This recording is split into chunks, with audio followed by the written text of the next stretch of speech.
Oke, selanjutnya kita coba dengan cara cepat, sekaligus kita coba untuk beberapa jenis sirkuit dasar yang kemarin sudah kita pelajari bersama ya. Oke. Kembali dari file, kita pilih new, kemudian kita tentukan kita ini sedang akan membuat sistem apa, gitu kan. Training unit 2. Kemudian kita pilih device type-nya itu CP1E. Kemudian kita pilih E30 ya. Kalau mau N30 juga boleh. Ya, tergantung nanti yang akan kita konekkan dengan PLC atau kita mau konekkan dengan PLC jenis apa. Kemudian kita oke di sini. Nah, sekarang kita akan buat dengan cara yang lebih cepat tanpa mengadministrasi addressing-nya. Ya, misalnya kita akan membuat sebuah sistem yang paling sederhana. Misalnya ya kita ambil ini kontak NO, kemudian kita taruh di sini, kita tulis 0.00, kemudian kita oke, kita kasih komentar, kita kasih keterangan 0.00 ini apa. Langsung misalnya kita tulis ini adalah tombol on, ya kita oke, maka langsung muncul.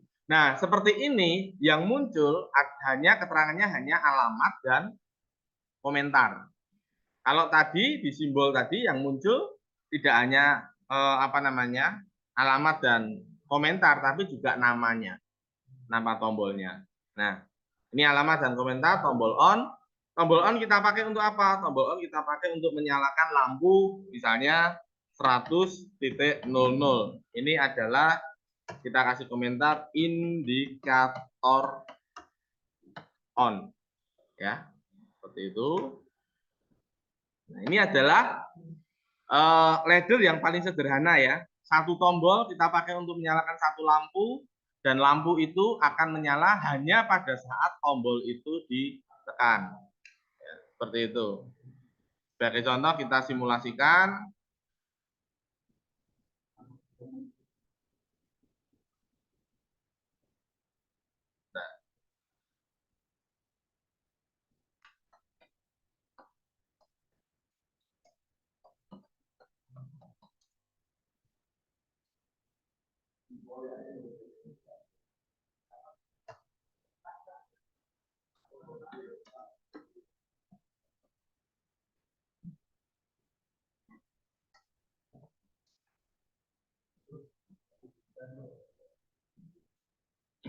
Sebagai contoh di simulation kita aktifkan walk online simulatornya.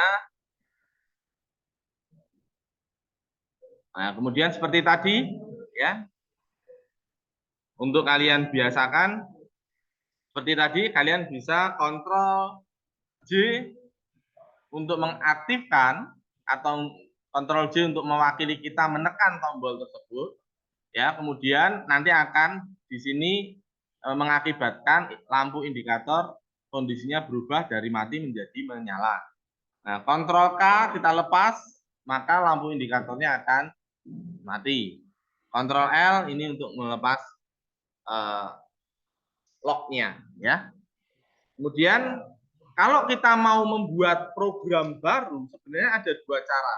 Kita bisa membuat program atau dirang lain ya, bukan membuat program baru. Kalau kita mau membuat sirkuit pada saat kondisi walk online itu sejatinya tidak bisa. Sejatinya tidak bisa. Karena apa? Jangan sampai ketika sedang proses berjalan, tiba-tiba kita rubah saenake dhewe, prosesnya jadi berantakan semua. Gitu. Tapi kita nanti akan dikonfirmasi. Ketika melakukan perubahan, kita akan dikonfirmasi. Apakah Anda betul-betul mau melakukan perubahan pada sistem? Apakah Anda betul-betul mau melakukan perubahan padahal sistem sedang bekerja? Nah, itu nanti akan ditanyakan dengan beberapa pertanyaan di dialog box. Ya, tapi kita akan lihat dulu. Cara lain, ini kita bisa sebenarnya kalau misalnya work online-nya dengan PLC, nanti kita bisa lakukan online edit. Nah, ketika kita lakukan online edit, maka yang kita online edit hanya, nah untuk simulator nggak bisa ya. Jadi kalau untuk online edit, ketika kita nanti akan transfer atau kita konekkan dengan PLC, kita bisa lakukan online edit ini. Ketika online edit bikin, maka nanti di sini akan putih. Kalau ini ketika kita work online kan, itu kan semua menjadi abu-abu.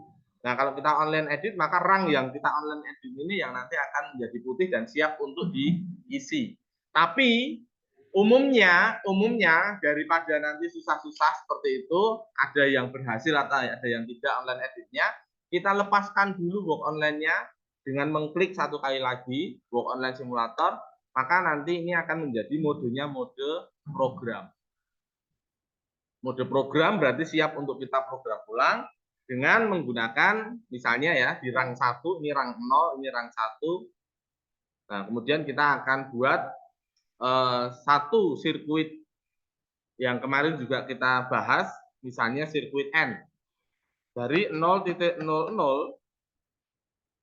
kita ambil dulu dari 0.00 ini sebagai tombol on. Kemudian kita beri di sebelahnya, karena kita mau membuat sistem N, 0.01 ini sebagai tombol start.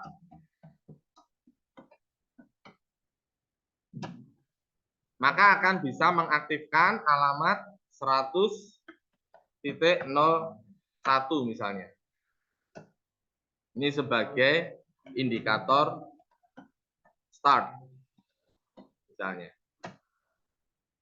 Nah, maka dengan demikian di rang 1 ini kita sedang membuat sebuah sirkuit N atau DAN, yang mana untuk mengaktifkan indikator start kita harus mengaktifkan tombol on dan tombol start. Nah, kita coba simulasikan. Kalau kita hanya mengaktifkan tombol on saja, maka indikator start tidak mau menyala. Ya.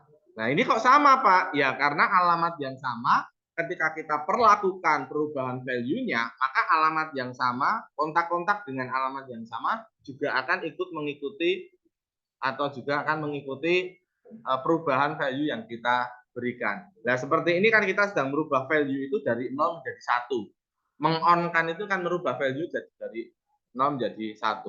Nah, kapan indikator start ini bisa nyala? Pada saat tombol start ditekan atau diaktifkan. Baru indikator startnya menyala. Kalau tombol on ini kita lepas, indikator startnya juga akan mati meskipun tombol startnya masih menyala.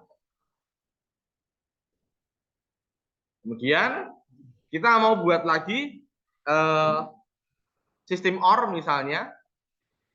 Kita mau buat sirkuit OR di sini dengan alamat yang berbeda 0.02. Ini untuk OR 1. Kemudian 0.03 untuk OR 2. Supaya tidak mainstream, saya bikin satu lagi 0.04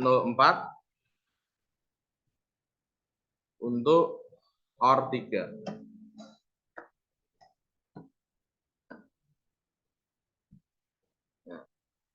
Dengan sistem OR ini, kita bisa mengaktifkan, ini kita ke ataskan dulu. Kita bisa mengaktifkan sebuah alamat output. Di sini saya tulis 100.02 indikator OR, sistem OR.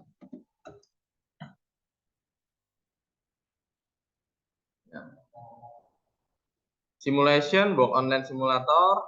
Terus kemudian kita bisa aktifkan indikator sistem OR hanya dengan mengaktifkan salah satu dari ketiga kontak input ini. Misalnya kita aktifkan yang OR 2, Ctrl J, maka indikator sistem OR sudah menyala. Apalagi kalau kita aktifkan, kita tambah satu lagi, tetap menyala. Kita tambah satu lagi, sudah pasti menyala. Kalau kita matikan semua, mati. Nah, silakan nanti yang punya komputer, yang punya laptop, silakan diinstal, cari programnya gitu ya. Kemudian kalian bisa install, kalian bisa praktekkan apa yang saya sampaikan ini. Sehingga apa yang saya sampaikan ini mungkin bagi kalian kecepatan, dan nanti kalian bisa putar di video atau di YouTube, atau kalian download dari YouTube, kalian download, kemudian nanti kalian bisa putar diperlambat 0,1 kali gitu kan. Nanti akan apa yang kalian minta untuk supaya tidak cepat-cepat itu nanti bisa terpenuhi di situ ya. Jadi kalau kalian putar YouTube saya atau kalian putar video saya, diperlambat saja kalau ini kecepatan.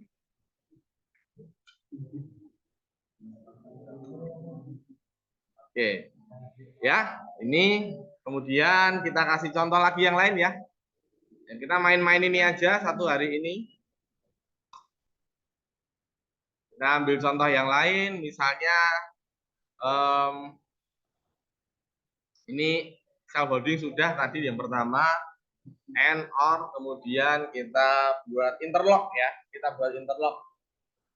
Kita mau buat interlock dari alamat tertentu, misalnya di 0.05, ini on interlock 1, kita pakai untuk mengaktifkan alamat 100.03 ya, misalnya ini untuk on interlock 1,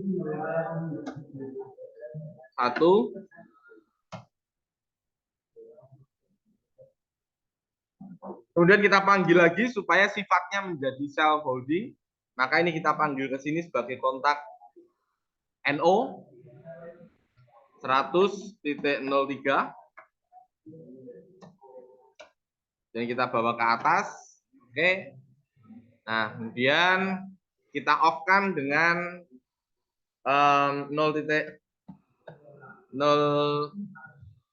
ya, 6-nya buat nanti on interlock 2 Mas. 0.07 aja. Ini untuk off interlock.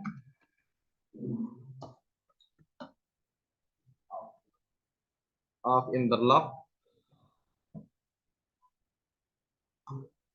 Nah, kemudian kita bikin ini satu lagi.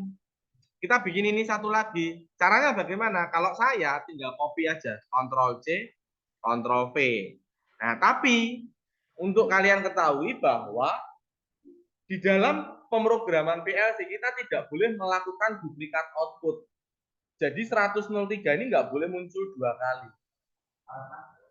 Ya, nanti bingung Mas. Program yang kamu maksud saya mesti aktif oleh siapa gitu kan. Nah, jadi sudah ada syarat ketika kita melakukan pemrograman PLC itu output itu nggak boleh double. Kalau input mau double silahkan. Kalau output nggak boleh duplikat. Ya, kalau coil seperti ini nggak boleh duplikat. Kalau alamatnya saja kita bawa untuk menjadi kontak input boleh. Tapi kalau coilnya itu dialamati dengan alamat yang pernah digunakan oleh coil yang lain, itu nggak boleh. Oke, ini kita ubah dengan cara edit. Ini 100.04, 100.04,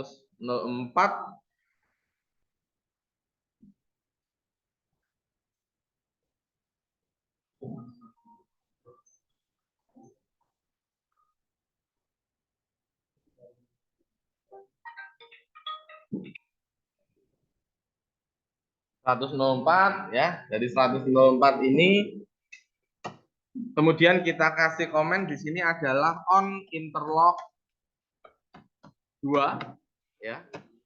Kemudian di sini kita ubah, kita mau membuat dua jenis atau dua sirkuit self holding yang berbeda. Ya, kita kan membuat interlock tapi harus dimulai dari self holding dulu. Ya, di sini kita ubah, kita edit menjadi 0.06. yang tadi disebut Mas Satria 0.06 kita namai sebagai on interlock 2.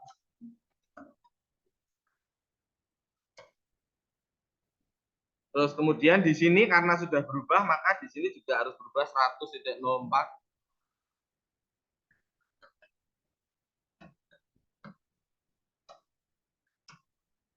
Kemudian di sini tetap, karena ini akan kita pakai untuk mematikan, untuk menonaktifkan salah satu dari atau dua-duanya dari output yang ada. Nah, sekarang apa sih maksud dari sirkuit interlock yang kemarin mau kita buat? Sirkuit yang interlock yang mau kita buat kemarin misalnya mau kita pakai untuk aplikasi mengaktifkan atau membuat motor itu bisa bergerak forward dan reverse.